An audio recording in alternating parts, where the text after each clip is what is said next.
Maintenant que les bases ont été réalisées, on va pouvoir évider nos modèles. Donc pour ça, on va descendre dans les fonctionnalités pour retrouver la section soclage, évidage et texte. Et cette fois-ci, on va utiliser la deuxième partie de cette fonctionnalité. Donc on a deux moyens d'évider nos modèles. On va avoir la méthode manuelle et la méthode one-click. Donc la méthode manuelle, tout simplement, on va pouvoir gérer la hauteur des vidages, et la méthode one-click, c'est l'ordinateur qui va le créer et le calculer automatiquement. Donc par exemple, si je souhaite évider ma mandibule en one-click, je sélectionne ma mandibule, pardon, et je sélectionne la forme que je souhaite. Donc si par exemple je veux générer un modèle évidé avec une forme de gyroïde, j'ai juste à cliquer sur One Click Gyroïde. Donc les formes sont les mêmes que ce soit pour un évidage manuel ou pour un évidage point click. Donc là, l'ordinateur calcule, ça peut prendre plus ou moins de temps selon les ordinateurs. Voilà, et là on peut voir que le modèle a bien été évidé avec la forme souhaitée.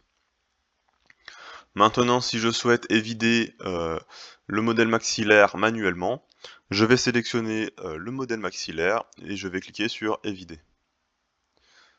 Donc là, un rectangle est apparu autour de mon modèle. J'ai plus qu'à choisir la forme de la structure que je souhaite à l'intérieur. Donc je vais venir par exemple cliquer sur un nid d'abeille.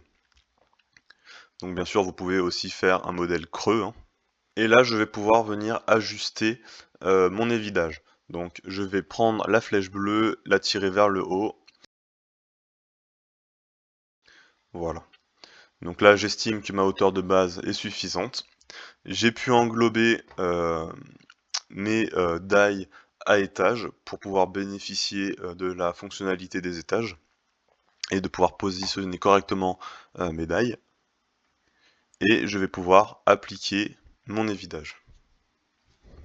Comme vous pouvez le constater, le pied de médaille ressort, donc on va venir les couper. Donc pour ça c'est très simple, on va se mettre en vue de face, et je vais venir sélectionner, donc faire une multisélection de mes 4 die, et faire donc soit CTRL-J pour les joindre, ou alors si on remonte tout en haut, on peut avoir joindre les objets sélectionnés.